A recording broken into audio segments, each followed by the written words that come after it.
Mientras el aroma de las flores aún perfumaba la capilla y el ataúd de mi hijo acababa de ser cerrado, ella entró, Verónica, la exesposa que lo había abandonado hacía 15 años.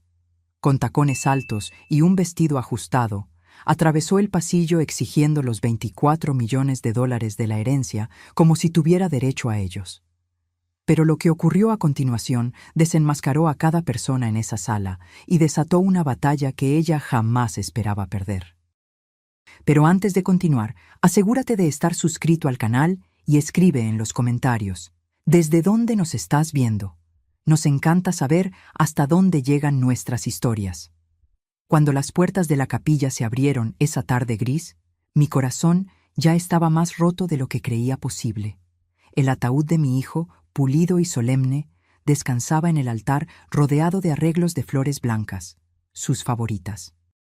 El himno que él amaba acababa de resonar por última vez entre los vitrales, dejando un silencio pesado que parecía tragar cada respiración en la sala. Fue en ese momento sagrado de dolor que ella apareció. Verónica Pike entró en la capilla como si estuviera llegando a una reunión de negocios, no al funeral del hombre que había abandonado 15 años atrás. El ruido de sus tacones de 10 centímetros rompió brutalmente el silencio, haciendo que todos los presentes se voltearan. Su vestido negro, demasiado elegante para la ocasión, abrazaba su cuerpo como una segunda piel. Pero fue su sonrisa, esa sonrisa de rincón calculada, lo que me heló la sangre. «Estoy aquí para reclamar lo que me pertenece», anunció con una voz clara y ensayada, proyectándola para que todos la escucharan. «Los 24 millones de dólares que mi esposo dejó. Como su esposa legal, tengo todo el derecho a ello». El aire fue succionado de la capilla. Algunos jadearon, otros se voltearon aturdidos hacia sus vecinos de banco. Pero yo no me giré para mirarla. Aún no. Mantuve mis ojos fijos en el ataúd de mi hijo, en la placa de latón que brillaba suavemente con su nombre.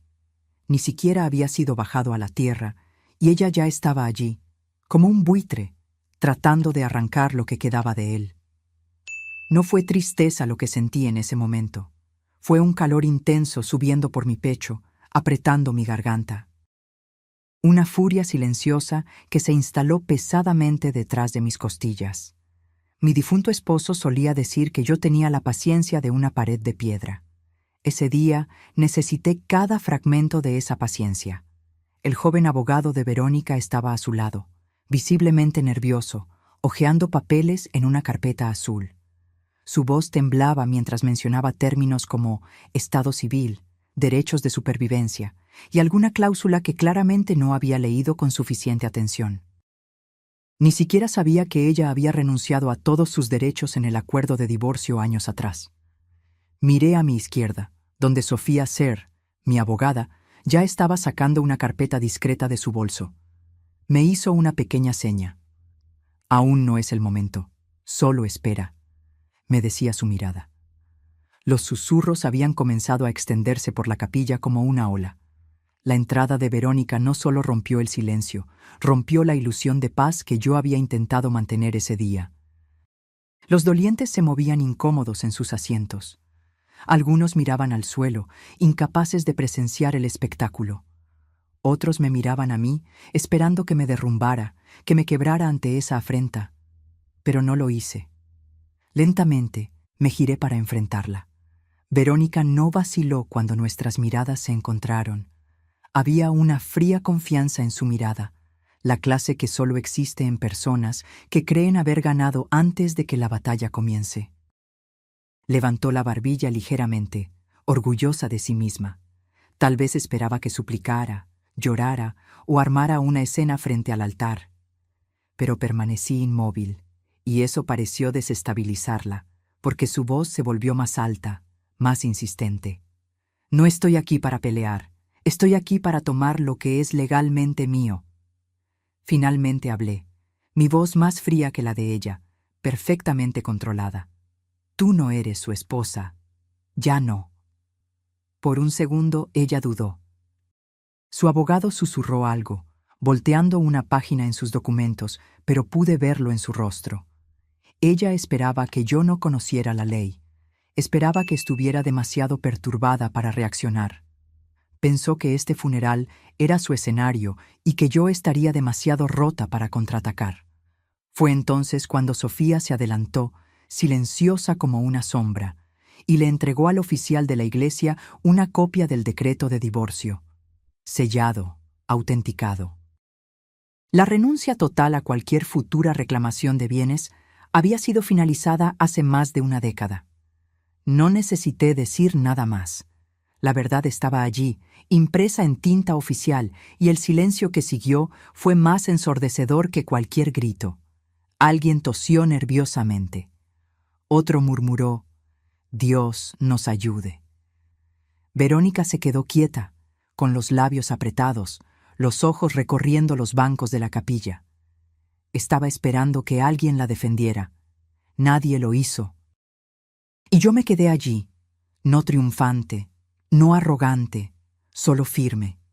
Pasé 15 años criando a mi hijo sola, después de que ella lo dejó, sin nada más que deudas médicas y un corazón destrozado. Estuve presente en cada sesión de radioterapia, cada cirugía, cada llamada nocturna, cuando el dolor venía más rápido de lo que los medicamentos podían seguir. Ella estuvo ausente, completamente desaparecida, hasta que el dinero valió la pena para regresar.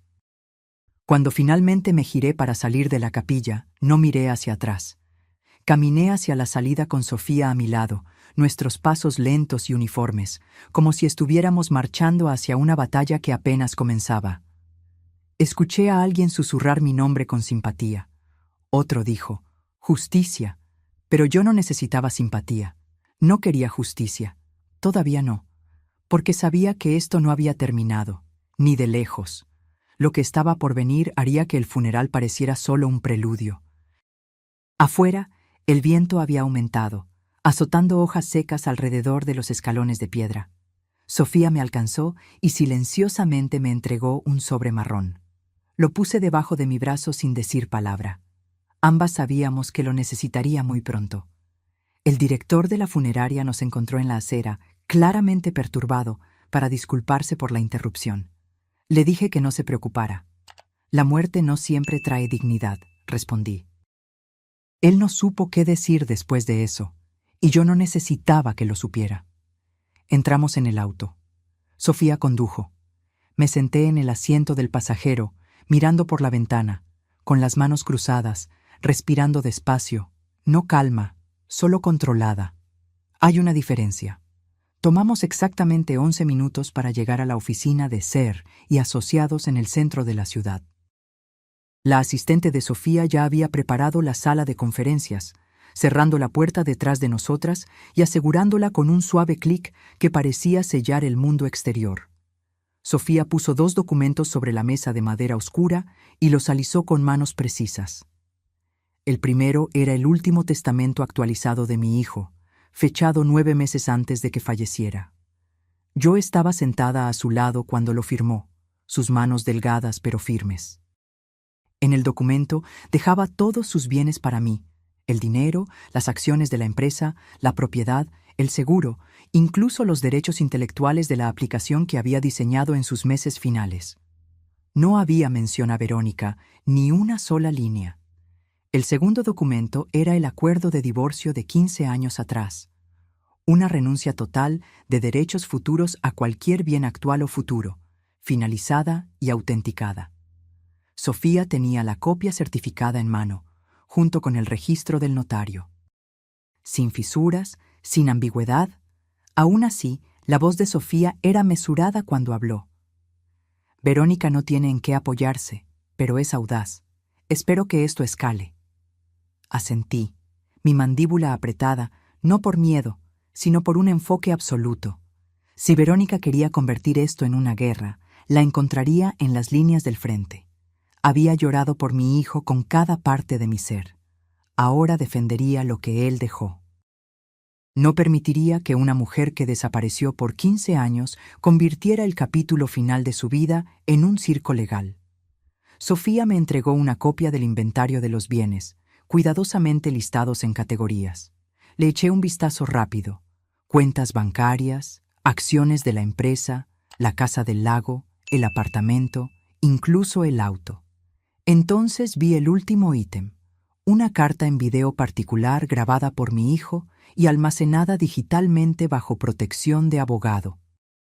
Yo no sabía que él había hecho eso. Sofía golpeó la carpeta con determinación. Es hora.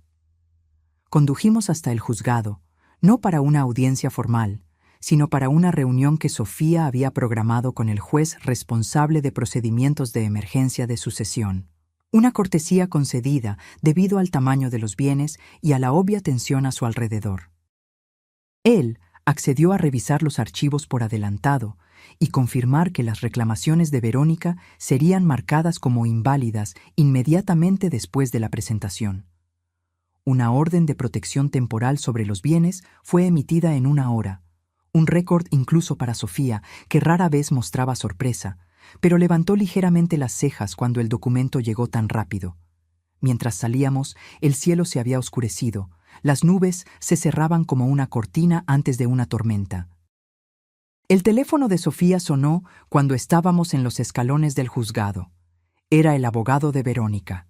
Ella contestó en alta voz, permitiendo que yo escuchara cada palabra. La voz de él se quebró mientras pedía una reunión para discutir una posible resolución conjunta.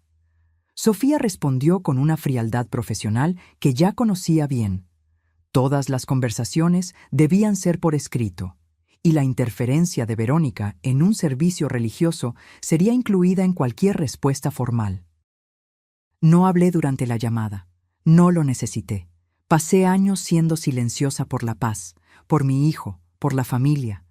Ese tiempo se había acabado en el momento en que Verónica dijo $24 millones frente a su ataúd.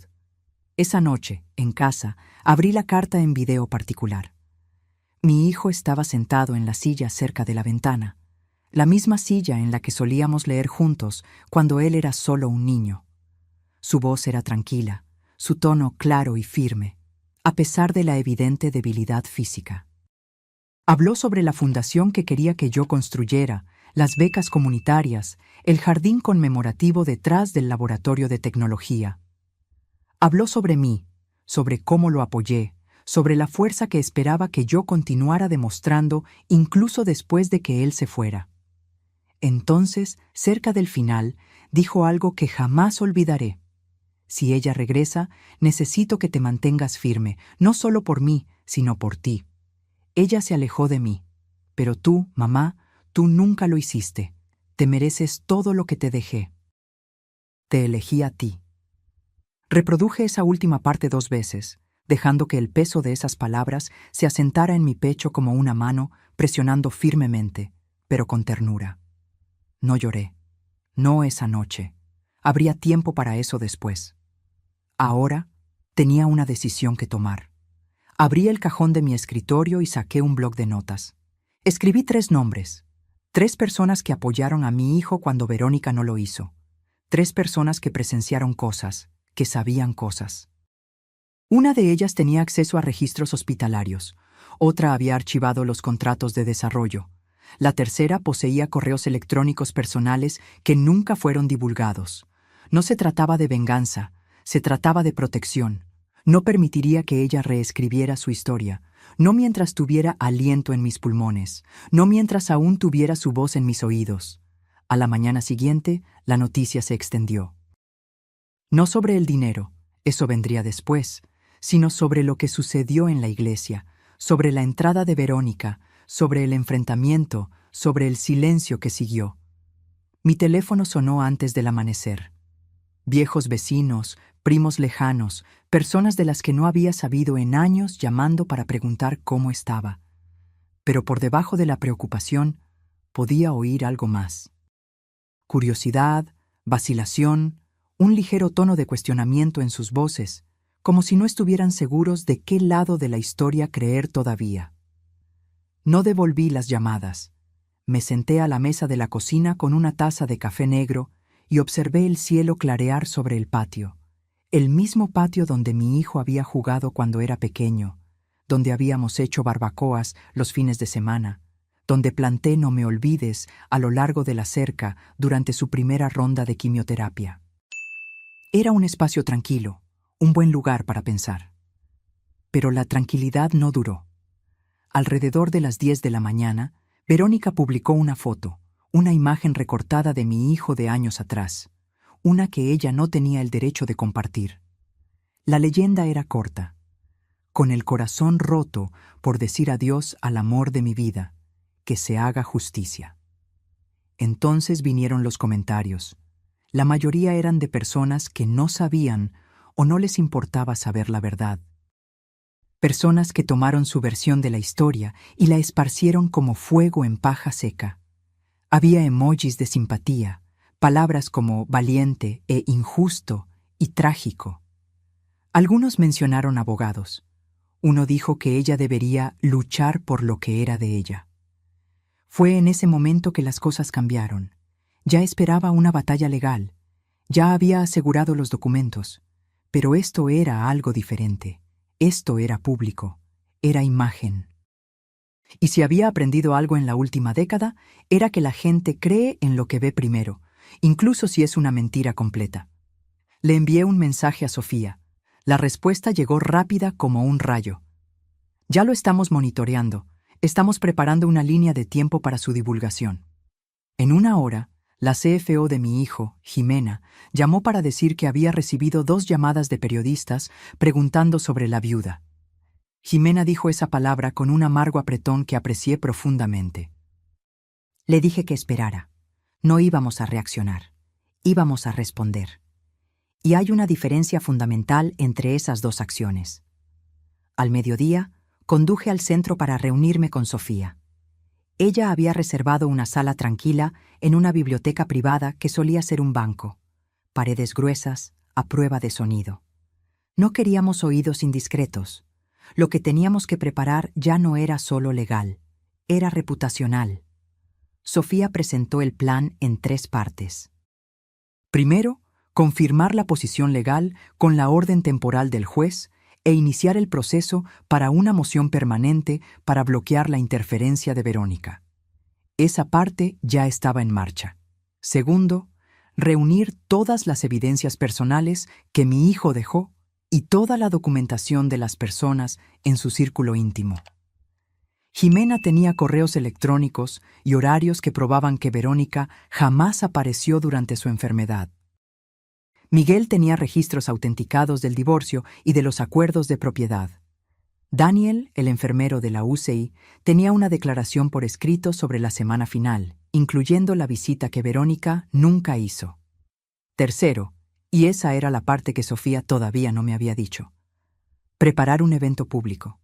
No solo un comunicado de prensa o una petición legal, sino algo real, visible, un compromiso público con la fundación que mi hijo quería crear.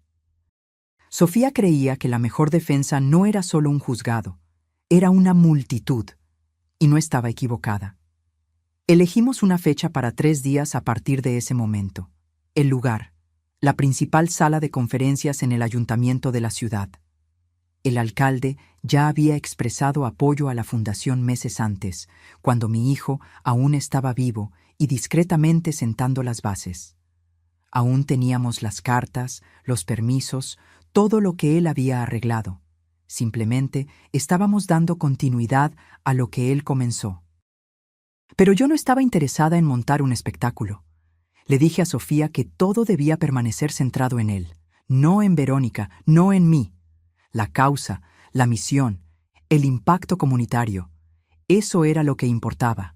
Aún así, sabía que Verónica vendría y necesitaba estar lista. Esa noche, visité el antiguo despacho de tecnología donde mi hijo solía trabajar. Las luces estaban apagadas, los muebles cubiertos. El equipo se había mudado después de la adquisición, pero Jimena aún tenía las llaves. Me encontró al frente y me llevó a su vieja mesa. La silla todavía estaba allí, así como la taza con una astilla en el asa, la pizarra con notas semi-borradas sobre la funcionalidad de la aplicación, en su caligrafía que yo reconocería entre miles. Jimena me entregó un pendrive sin decir mucho, solo presionándolo en mi mano con un gesto determinado. Dentro estaban los últimos 2 meses de correos electrónicos privados de mi hijo. Ella había filtrado todo lo que era irrelevante. Lo que quedó eran comunicaciones sobre la fundación, sus instrucciones médicas finales y sus últimos contactos con consejeros legales. Más tarde, esa noche, me senté en mi propio escritorio, el mismo en el que solía corregir trabajos cuando yo enseñaba en 2º grado, y abrí el pendrive. Había 3 correos marcados con estrellas rojas. Uno para Sofía, uno para Jimena, uno para mí. El que era para mí nunca fue enviado. Lo había guardado como borrador. Decía: «Mamá, si estás leyendo esto, yo ya me fui. Y si ella aparece, sé que será difícil, pero necesito que recuerdes que tú eres la única que se quedó. Estuviste allí cuando no podía caminar, cuando no podía dormir, cuando era más tubos que piel. Tú nunca saliste de la habitación, así que no dejes que ella reescriba lo que tú y yo vivimos. Yo te elegí a ti, no a ella, nunca a ella». Fue en ese momento que mi duda desapareció. No es que hubiera planeado rendirme, pero algo dentro de mí se calmó.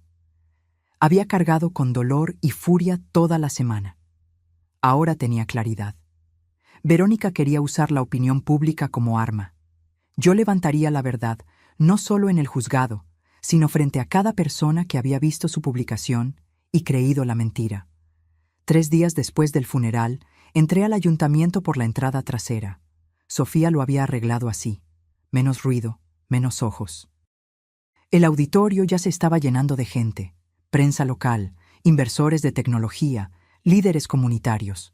La oficina del alcalde había confirmado su presencia, no para dar un discurso, sino para mostrar apoyo. Eso importaba más.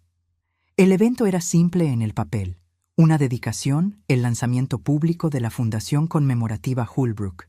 Pero todos sabíamos que era más que eso. Era un mensaje. Las sillas se dispusieron en filas frente a una pantalla de proyección. Una pancarta estaba colgada cerca del frente: un legado de propósito. El rostro de mi hijo estaba en el programa, sonriendo de esa manera discreta que él siempre tenía cuando estaba orgulloso, pero no quería atención. Esa sonrisa hablaría por él ahora. Sofía y Jimena se encargaron del registro de la prensa. Miguel estaba posicionado cerca de la mesa lateral con carpetas legales. Daniel, el enfermero, se ofreció a acompañar a los invitados mayores. Todos tenían un papel. Todos entendían lo que estaba en juego. A las 10:02 las puertas se cerraron. A las 10:05 Sofía subió al podio y golpeó el micrófono una vez. No sonrió. No estaba allí para encantar a nadie. «Buenos días.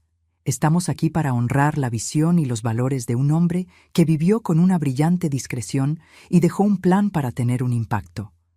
Lo que verán hoy no es sobre pérdida, es sobre intención, sobre claridad, sobre verdad». Ella se apartó y las luces se apagaron. La pantalla se iluminó con un video fechado 5 semanas antes de su muerte. Mi hijo estaba sentado en una silla, con los hombros un poco encorvados, los ojos cansados, pero enfocados.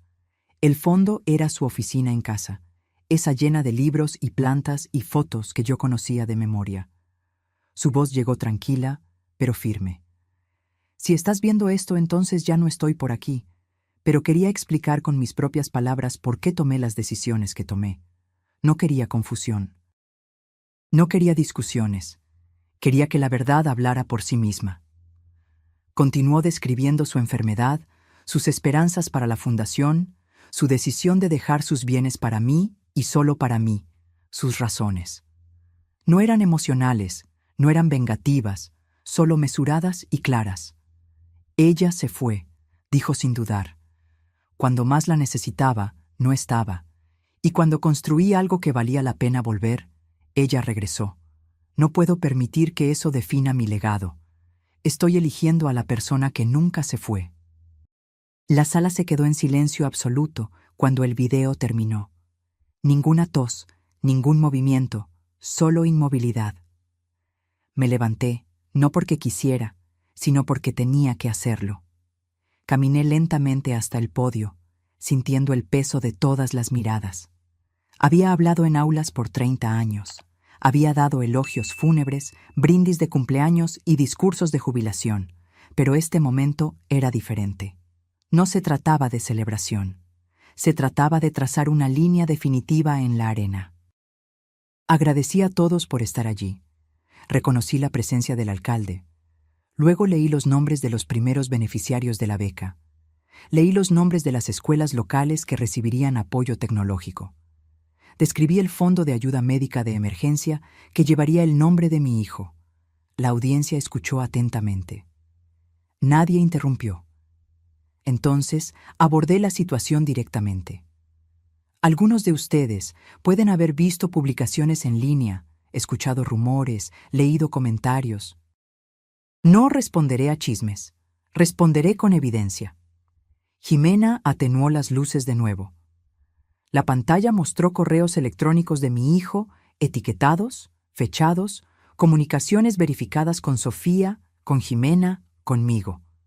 Documentaban sus intenciones, sus planes de herencia revisados, sus designaciones de beneficiario de seguro canceladas, todo, la base incuestionable de los hechos. Luego, vinieron documentos legales digitalizados, el decreto de divorcio, el acuerdo firmado, la renuncia de derechos. Resaltado en amarillo, la línea donde Verónica había firmado su consentimiento total para renunciar a cualquier reclamación futura. Finalmente, la última diapositiva, una captura de pantalla de un correo electrónico que Verónica había enviado a un amigo cercano 6 semanas antes del funeral. El mensaje había sido reenviado anónimamente a la oficina de Sofía. En él, Verónica escribió: «No me importa lo que cueste. Estoy volviendo para tomar lo que debería ser mío. Él me lo debía. Y si su madre quiere una guerra, estoy lista». Miré a la audiencia. Esa era su historia. Esta es la mía. Y esta fundación, este trabajo, este legado, pertenece al hombre que lo ganó. No a la que lo dejó. No a la que regresó cuando los titulares aparecieron. Algunas personas aplaudieron, luego algunas más. Cuando volví del podio, toda la sala estaba aplaudiendo. No sonreí. No me incliné. Solo asentí una vez y regresé a mi asiento. Verónica estaba allí. La había visto llegar tarde. Se sentó en la última fila, con gafas de sol, los labios apretados. Cuando las luces volvieron, se levantó y se fue. No hizo una escena. No habló. Pero sus tacones resonaron fuerte contra el suelo mientras se iba, como si quisiera ser escuchada, como si quisiera que alguien la persiguiera. Nadie lo hizo. Sofía se inclinó hacia mí. Ella va a contraatacar. No respondí. No lo necesité. Lo intentaría, y nosotras estaríamos listas. Después de que el evento terminó, la gente se me acercó, me estrechó la mano, me contó historias sobre mi hijo que nunca había oído antes. Un compañero de la universidad, un mentor de una incubadora de tecnología, un padre cuyo hijo había recibido clases gratuitas de la aplicación que mi hijo construyó en su último año. Esa tarde, una foto del evento apareció en las noticias. Yo parada en el podio, una mano en el atril, la otra sosteniendo el programa. El rostro de mi hijo a mi lado en la pantalla. La leyenda decía: «Una madre protege el legado de su hijo». Y eso era exactamente lo que yo había hecho. Públicamente, claramente, sin gritar, sin enojo, pero con cada hecho afilado como una cuchilla. A la mañana siguiente, me desperté al silencio. Sin nuevos mensajes, sin llamadas perdidas, sin correos electrónicos de Sofía, pero no confundí la quietud con la paz. Era el tipo de silencio que viene antes de que algo se rompa. A las 8:30, Sofía me envió un único mensaje: «Mantente alejada de las redes sociales». Su tono siempre era controlado, pero pude sentir la urgencia detrás de esas 4 palabras. Obedecí, pero no necesité preguntarme por mucho tiempo. Jimena llamó 30 minutos después. Verónica publicó algo, un clip de video. Ediciones recortadas de tu hijo fuera de contexto.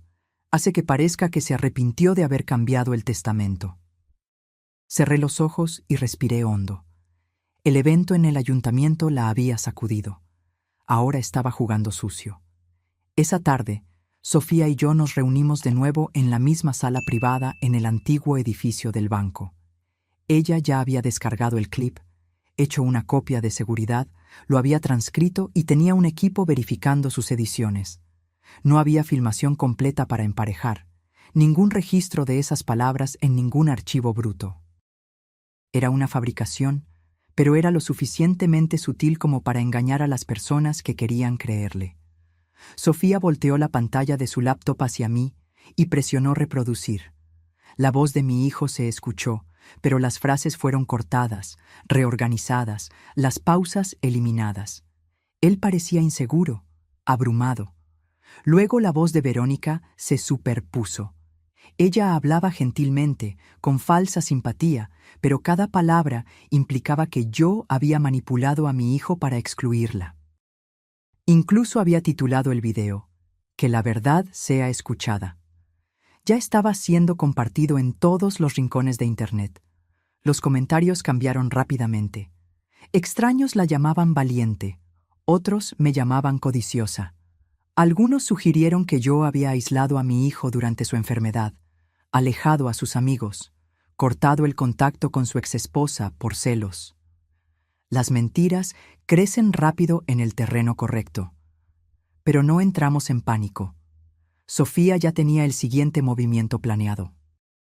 La primera parte del plan de Sofía era simple. Divulgaríamos el video completo en cuestión, la versión intacta, con marca de tiempo, grabada en una sola toma. Miguel tenía el original en un drive seguro, protegido por contraseñas y autenticaciones que probaban su integridad. La segunda parte requirió más coordinación. Hacia el final de ese día, Jimena había logrado conseguir permiso de 3 ex socios de negocios de mi hijo para compartir comunicaciones internas. Correos electrónicos archivados, notas de reuniones, mensajes de mi hijo expresando su decepción con el comportamiento de Verónica a lo largo de los años. En un mensaje fechado 2 años antes de su muerte, él escribió: "Ella contactó de nuevo, no para preguntar por mi salud, no para disculparse, solo para saber si la IPO se había completado. Estoy cansado de fingir que la gente se preocupa cuando no lo hace. Ya no tengo energía para esto". Sofía reunió todo esto en un paquete meticulosamente organizado y etiquetado como documentación de patrón de comportamiento. Limpio, profesional, devastador en su simplicidad. A la mañana siguiente, realizamos una conferencia de prensa.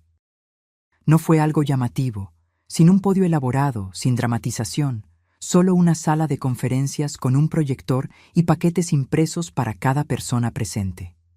Sofía abrió con una única frase que resonó en la sala. "La desinformación es peligrosa. Aquí está la verdad". Luego reprodujimos el video original completo.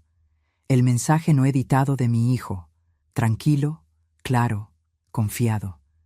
Explicó sus decisiones sin dudar, sin confusión. Me nombró como su única ejecutora, su única cuidadora, su única familia restante. Distribuimos las evidencias por escrito. Dimos tiempo para preguntas. No ofrecimos frases hechas. No creamos giros narrativos. Simplemente presentamos hechos incuestionables. Verónica no respondió públicamente, pero no lo necesitaba. El daño a su credibilidad ya era visible. Esa noche, uno de los blogs de la comunidad que la había elogiado antes emitió una discreta retractación. Otro eliminó el video manipulado de ella. Un tercero publicó transcripciones lado a lado mostrando cómo el clip había sido alterado. Aún así, no era suficiente, no para mí. Los hechos estaban de mi lado, pero yo no estaba persiguiendo solo hechos. Estaba persiguiendo una claridad absoluta. Entonces tomé una decisión. Llamé a Jimena y le pedí que divulgara el memorando interno que mi hijo había escrito durante su última hospitalización. Había sido destinado a la junta directiva de la empresa, pero el tono era profundamente personal.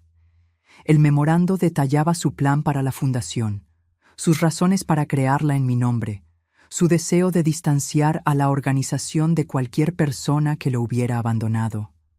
Al final, él escribió: «No quiero que mi nombre sea usado para nada falso, nada superficial. Si la gente va a recordarme, que sea por lo que realmente hice y por quien realmente me apoyó». Sofía dudó antes de aceptar. Era una pieza poderosa, pero también agitaría las cosas de nuevo. Le dije que ese era precisamente el objetivo. El memorando se publicó al mediodía, con el consentimiento de la Junta y respaldado por la Fundación. No atacó a Verónica directamente. No la mencionó por su nombre, pero expuso cada mentira que ella había contado simplemente por existir, como un rayo de luz que disipa sombras. Por la noche, comencé a recibir mensajes. Extraños, sobrevivientes de enfermedades graves, cuidadores, personas que habían visto a seres queridos morir lentamente y solos. Escribieron para decir que entendían, me creían. Habían visto a personas aparecer demasiado tarde solo para reclamar algo que no habían ganado. Pero incluso eso no me satisfizo por completo, porque Verónica no había terminado. A las 10:30 de esa noche, Sofía me llamó de nuevo. Ella presentó una moción para impugnar el testamento. Alega que tu hijo fue coaccionado.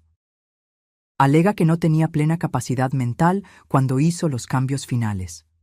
Le pregunté a Sofía cuán fuerte era la alegación. Débil, respondió, pero forzará una respuesta formal. Iniciará el descubrimiento. Abrirá registros. Le dije que no tenía miedo de los registros. Déjala cavar, porque cuanto más profundo vaya, más descubrirá la verdad que estaba tratando de enterrar. Esto ya no era solo sobre una mentira, era sobre el carácter, y el carácter tiene un alcance mayor que el dinero. La moción llegó tarde un jueves. Sofía me reenvió el documento a las 21:42, exactamente como yo sabía que lo haría, limpio, anotado, con una nota corta en la parte inferior. No necesitas responder aún, pero deberías ver esto. Leí cada página con atención meticulosa. El equipo legal de Verónica me acusaba de influencia indebida. Alegaban que mi hijo había sido manipulado emocionalmente, que yo lo había aislado, que lo había coaccionado a reescribir el testamento cuando su mente estaba oscurecida por la medicación y la enfermedad. Me llamaban controladora, opresora, implacable. Me senté sola a la mesa de la cocina, la misma mesa donde yo solía esparcir proyectos de ciencias y tarjetas de vocabulario, la misma mesa donde había rapado la cabeza de mi hijo después de su primera ronda de quimioterapia, tratando de hacerlo reír mientras el cabello salía en mechones. Ahora esa mesa contenía una acusación de que yo le había robado. Lo había doblegado a mi voluntad. Había usado su dolor para mi propio beneficio. Me permití sentirlo por completo. No el enojo, aún no. El dolor. Se instaló en mi pecho como algo viejo que regresaba. Algo con peso. Algo con lo que pensé que ya había hecho las paces. Ese dolor regresó esa noche porque leer esa moción era revivir cada hora que me había sentado a su lado. Cada vez que había sostenido una bolsa de vómito en una mano y sus dedos en la otra, cada vez que había presionado el botón de morfina cuando la enfermera no llegaba lo suficientemente rápido, me llamaron implacable. Pero ellos no estaban allí cuando yo le leía mientras él tenía náuseas. Cuando yo cambiaba las sábanas a las 3 de la mañana, cuando yo le masajeaba los pies para que pudiera dormir. Ellos no estaban allí la noche en que se despertó gritando y no podía recordar qué año era. Ellos no estaban allí la tarde en que él me pidió, claramente y con plena capacidad, que me asegurara de que ella nunca recibiera un centavo. Yo sí. Así que dejé que el peso se asentara. No luché contra él, no lo aparté. Me serví un vaso de agua. Me quedé quieta, perfectamente inmóvil, mientras dejaba que las palabras me lavaran. Y me recordé exactamente quién era yo.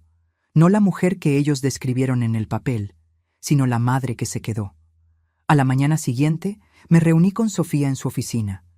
Ella ya había redactado nuestra respuesta inicial. Pero antes de registrar cualquier cosa, nos sentamos en silencio por un tiempo. Ella me observaba como si estuviera esperando que yo cediera o explotara de enojo, o me derrumbara en lágrimas. No hice nada de eso. Simplemente dije, vamos a hacerlo de forma limpia, vamos a hacerlo final. Ella asintió con una pequeña sonrisa de aprobación. Acordamos preparar una declaración juramentada completa. El testimonio de Daniel como enfermero, la declaración de Jimena como CFO, los registros autenticados de Miguel. Incluiríamos toda la cadena de correos electrónicos que documentaba las peticiones de mi hijo, su grabación de voz, su memorando particular, todo. Pero yo no quería que el siguiente paso fuera solo legal. Necesitaba algo más. Le dije a Sofía que quería escribir una carta, no para el juzgado, sino para la fundación, para la comunidad. Ella dudó brevemente, pero accedió. Ese fin de semana me senté con un bolígrafo y escribí a mano. Lo mantuve simple. Yo no soy la voz de mi hijo, pero soy el eco de lo que él creía. Él creía en la justicia, en la decencia, en la verdad que no necesita gritar para ser escuchada. Él construyó lo que construyó no por fama o legado, sino porque quería resolver un problema, dejar algo útil atrás. Yo me quedé a su lado. No lo hice por recompensa, no lo hice por reconocimiento. Lo hice porque lo amaba y porque creo en lo que él quería que esta fundación fuera. La semana siguiente, Sofía registró la refutación completa. Era más larga que la moción original, más detallada, más sustancial con documentación irrefutable. Entonces esperamos. Durante ese tiempo, Verónica hizo exactamente lo que esperaba. Fue a la prensa, dio entrevistas, interpretó el papel de la viuda inconsolable. Habló sobre amor y memoria y corazón roto. Compartió fotos cuidadosamente seleccionadas. Lloró cuando las cámaras lo exigían, pero algo había cambiado.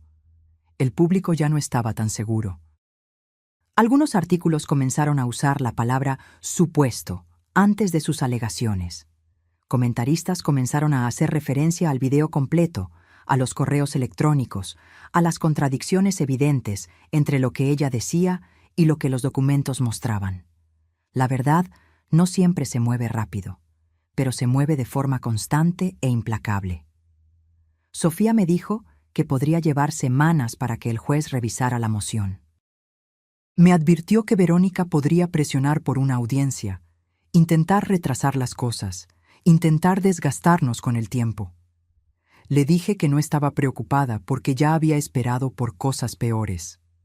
Había esperado por análisis de sangre y resultados de biopsia y el sonido de máquinas pitando en medio de la noche. Esperar por fechas de juzgado y revisiones de documentos no me asustaba. No como ver a tu hijo languidecer día tras día, hora tras hora. Durante esos días de espera, me mantuve ocupada. Pasé las mañanas en la oficina de la fundación, revisando propuestas de becas, reuniéndome con el nuevo director, armando paneles de evaluación. Me aseguré de que el trabajo avanzara. Mantuve mis manos ocupadas para que mi corazón no se sintiera abrumado por el peso de la espera. Una tarde, mientras revisaba informes de presupuesto, una voluntaria entró con una carta. Era manuscrita, sin dirección de remitente. Dentro había un mensaje simple. No estás sola, yo te creo. Vi a mi hermana ser destruida por alguien como ella. Gracias por hablar. No había firma, solo esas pocas líneas. Aquello me recordó que lo que estábamos haciendo no era solo sobre propiedad o herencia.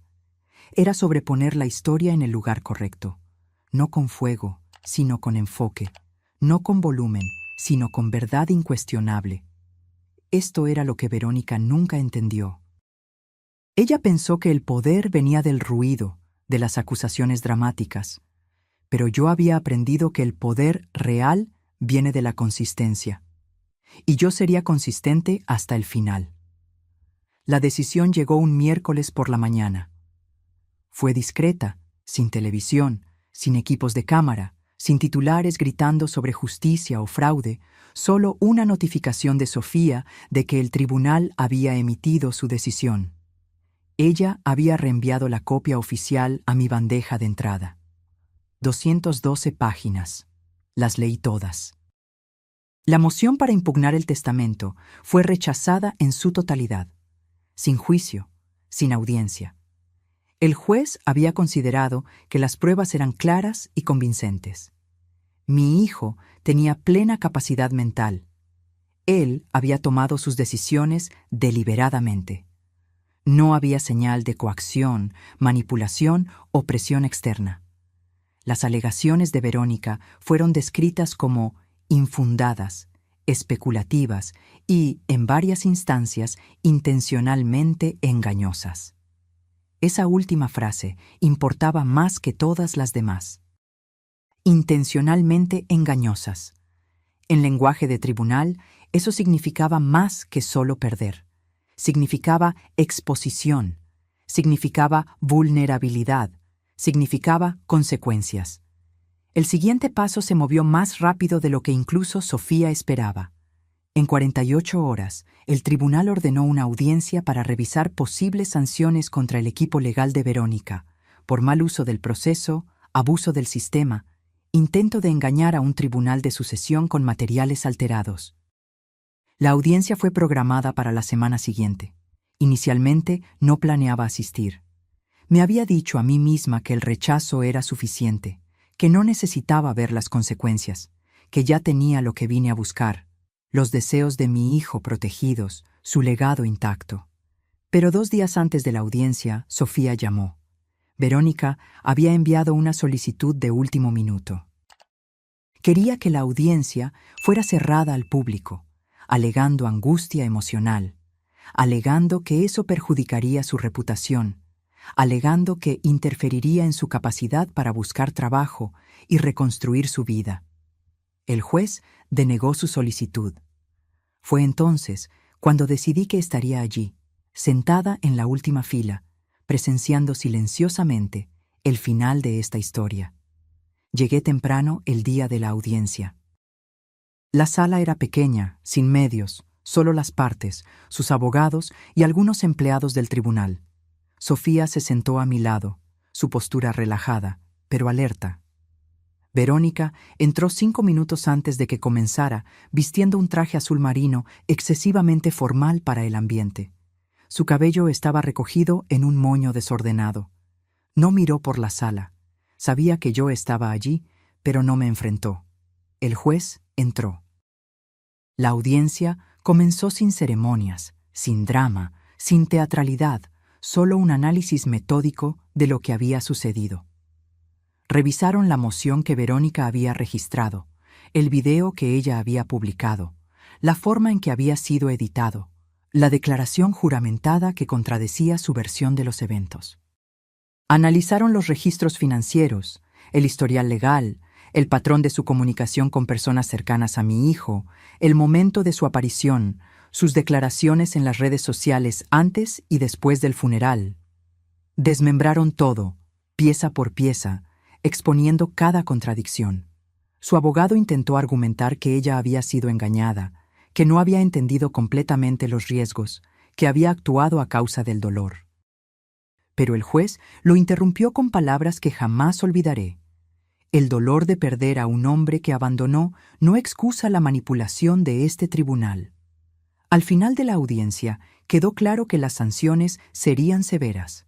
El abogado de Verónica enfrentaría una revisión formal de la Orden de los Abogados del Estado. Ella sería obligada a pagar los honorarios legales asociados con la respuesta a su moción fraudulenta. El valor era considerable. El tribunal emitió un congelamiento de sus cuentas pendiente de pago. No era prisión. No era un escándalo nacional, pero era la versión legal de un ajuste de cuentas. La verdad finalmente cobrando su precio. Observé su rostro mientras el juez leía la decisión. Su expresión no cambió, ni una vez, pero sus manos traicionaron su aparente calma, apretando, soltando, una tras otra en un ritmo nervioso. Cuando el juez cerró la audiencia, Sofía y yo nos levantamos. No nos acercamos a Verónica. No nos demoramos, pero mientras caminábamos hacia la salida, ella se volteó ligeramente. No lo suficiente como para hacer contacto visual, pero sí para que yo viera la mirada vacía en sus ojos. Ella había entrado en esta batalla pensando que podría doblar la realidad a su voluntad. Salió con su nombre manchado en registros oficiales del tribunal, sus finanzas bloqueadas, su historia desvelada como una red de mentiras. Esa tarde, Sofía envió una declaración a los contactos de prensa de la Fundación. Breve, profesional. La Fundación Holbrook respeta los hallazgos del tribunal y continúa comprometida en llevar adelante la misión definida por su fundador. Consideramos este asunto resuelto. Sin triunfalismo, sin tono de venganza, solo finalidad. Me senté en mi jardín esa noche sola, en el mismo banco donde mi hijo una vez se sentó después de su primer examen limpio, y respiré la tranquilidad. No la paz completa, aún no, pero la tranquilidad que viene después de que una puerta finalmente se cierra. En las semanas siguientes, la fundación floreció. Recibimos más ofertas para asociaciones de las que podíamos aceptar.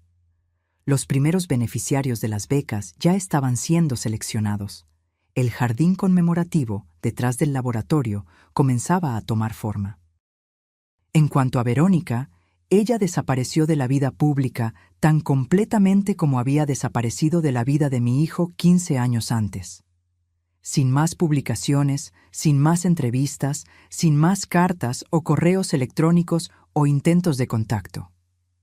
Un día recibí una correspondencia, un sobre simple, sin remitente, solo mi nombre al frente. Dentro no había carta, solo una foto antigua de mi hijo de niño y un pedazo de papel con una única palabra. Perdón.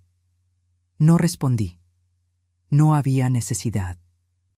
Ese capítulo estaba cerrado, no con un grito o una celebración, sino con la calma certeza de quien protegió lo que importaba. Aún recibo cartas de mujeres que nunca conocí, de hijas viendo a sus madres sufrir, de madres viendo a sus hijos volverse extraños. Ellas no piden magia, solo verdad. Y yo se la doy, simple e inquebrantable. No estás sola, nunca lo estuviste. Tu historia no termina con el abandono. Puedes trazar la línea, puedes tomar el bolígrafo de nuevo. Y aunque el mundo nunca aplauda, tu paz es el aplauso más importante. Ahora, si te gustó esta historia, dale me gusta para apoyarnos y haz clic en este próximo video que está apareciendo en la pantalla, porque en él hay una historia de traición y giro como nunca antes habías visto.